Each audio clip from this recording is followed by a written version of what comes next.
Olá, amigos, de volta com a nossa introdução a esse mundo da citologia, né? Conhecendo as características da célula procariota, da célula eucariota. E como eu disse no vídeo anterior, uma das grandes diferenças, primeiro é o tamanho, né?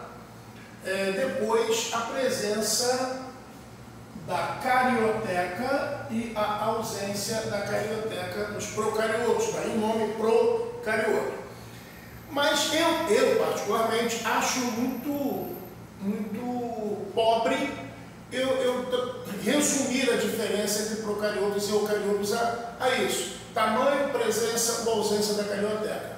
Bom, a célula eucariota é muito mais complexa, podemos ver aqui nesse meu esquema, né? Muito mais complexa. Como eu disse, tamanho. Bom, qual é o problema do tamanho, minha gente? O problema do tamanho é que nós temos aí que entender que volume e superfície são relacionados intimamente. Volume seria o citoplasma, onde está tudo dentro da célula, onde estão as organelas, onde está o núcleo, né? Onde está o metabolismo principal da célula, e a superfície seria a nossa membrana plasmática.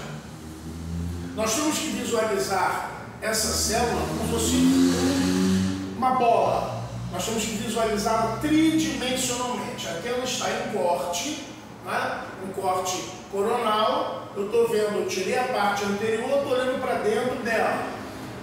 Mas aí, meus amigos, eu tenho que buscar um fundamento na geometria. Tá? Então vamos lá. Se eu tenho um cubo que ele tem 1 centímetro de lado, bom, eu tenho que calcular a superfície desse cubo e o volume que cabe dentro desse cubo. Tá? A superfície dele é fácil de calcular. Vamos lá, a superfície é a superfície de um lado vezes 6 lados. Não é verdade? Porque são 6 lados. Então eu tenho 1 por 1 vezes 1. Eu tenho 1 centímetro quadrado em cada face. Como são 6 faces, 6 centímetros quadrados. É fácil. Mas o que isso tem a ver com célula? Já a gente vai entender. E o volume? Bom, o volume é L3, é lado vezes lado. Altura, largura e profundidade. Então, eu tenho 1 centímetro cúbico. Eu estou usando 3 grandezas. 1 centímetro cúbico. Vamos imaginar que eu aumente esse cubo 10 vezes. 10 vezes. Eu aumentei esse cubo 10 vezes. Ele agora tem 10 centímetros de lado. Vou usar o mesmo raciocínio. 10 vezes 10, 100. Cada lado tem 100 centímetros, não é isso? Então, a superfície desse cubo vai ter 600 centímetros quadrados. E o volume desse cubo? Bom, o volume é dado, novamente, lado, L3. 10 vezes 10, 100 vezes 10, 1000.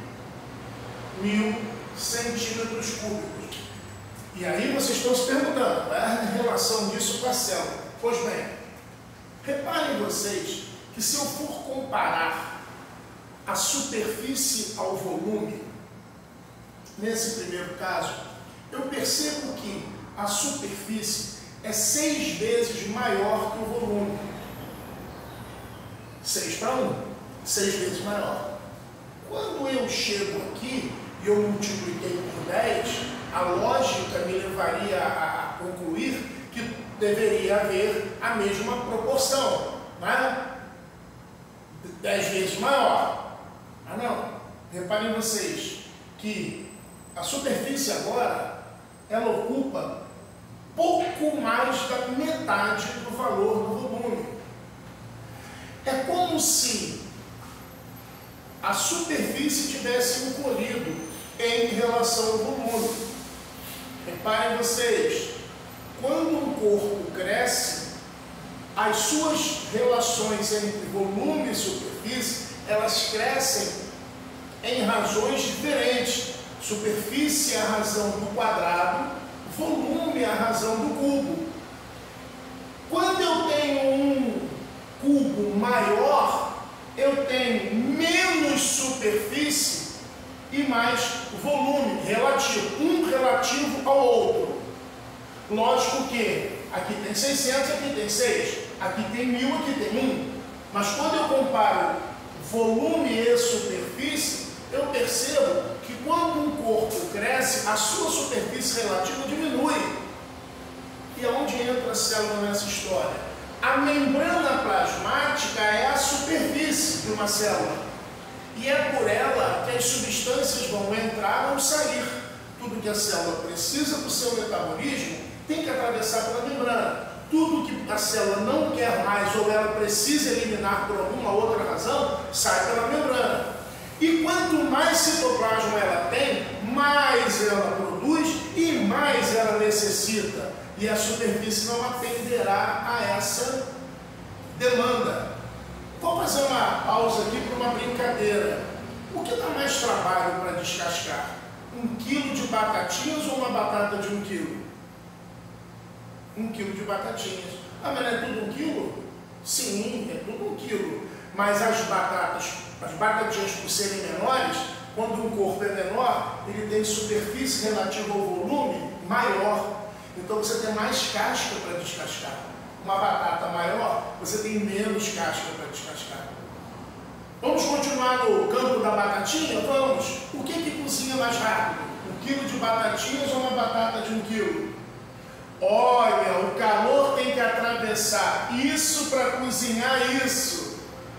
O calor tem que atravessar isso para cozinhar isso. É óbvio que 1 quilo de batatinhas cozinham muito mais rápido que uma batata de 1 quilo. E é óbvio que vão resfriar também mais rápido. Por quê? Porque o calor tem que sair disso atravessando isso. Então, meus amigos, o que é melhor para uma célula de alta atividade metabólica?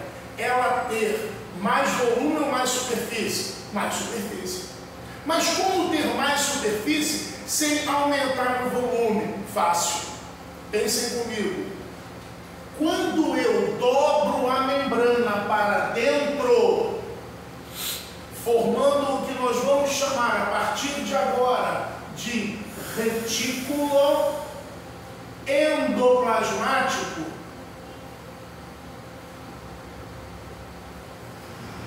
eu consigo aumentar a superfície sem aumentar o volume, porque eu estou dobrando a membrana para dentro. Acompanha meu dedo.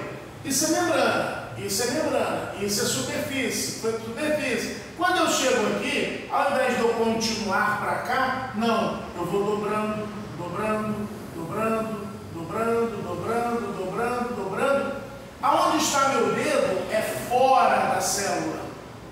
Isso aqui é fora da célula.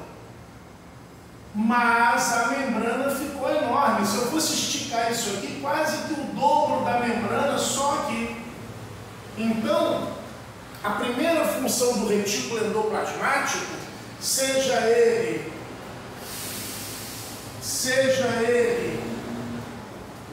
o endoplasmático liso, seja ele endoplasmático rugoso, já vamos ver a diferença. A primeira função é a de aumentar a superfície de contato da célula. Com isso, facilita o trânsito de substâncias, substâncias que entram, substâncias que saem da célula. Então, a primeira função do retículo endoplasmático, seja ele rugoso ou liso, é facilitar o trânsito das substâncias, aumentando a superfície de contato do meio intracelular com o meio extracelular. Perfeito? E qual a diferença do liso para o rugoso? O rugoso, ele tem ribossomos aderidos à sua superfície.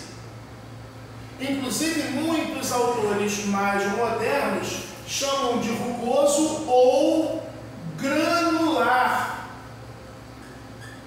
Por que granular? Porque os ribossomos são grãos de RNA. Então, retículo endoplasmático rugoso ou granular. E o outro é liso ou agranular, porque o outro não tem lisossomos aderidos na sua superfície. Então, ele é liso, não tem ribossomos, ele é rugoso, ele tem ribossomos. E aí, vamos lembrar aqui nos procariotos, qual é a função dos ribossomos? Tanto aqui quanto aqui, síntese de proteínas. Então, qual é a função do retículo granular? Além de aumentar a superfície de contato, além de facilitar o transporte de substâncias, ele ainda é responsável pela síntese de proteínas. Vamos escrever isso, meus amigos? Vamos escrever. Então, o nosso retículo granular faz síntese de proteínas, correto? Mas nós temos também, queridos, ribossomos livres, né? Como se fosse um cordão no citoplasma. São chamados de ribossomos ou são chamados de polirribossomos. Função dos ribossomos ou dos polirribossomos: síntese de proteína. Não tem jeito, todo ribossomo faz síntese de proteínas, correto? Síntese de proteínas. Aí a grande pergunta, que é uma questão de prova, uma questão de concurso, né? Qual a diferença entre as proteínas sintetizadas no REG, ó, daqui para frente, REG, R-E-G, REG, retículo endoplasmático granular, e no REL, retículo endoplasmático livre, e nos polirribossomos? Qual é a diferença entre essas proteínas? Fácil de entender. As proteínas sintetizadas no retículo granular, elas são proteínas que serão usadas, entre aspas, exportação. O que eu quero dizer com síntese de proteínas para exportação? Elas serão usadas fora da célula. Me dá um exemplo, professor, fácil, vou te dar vários.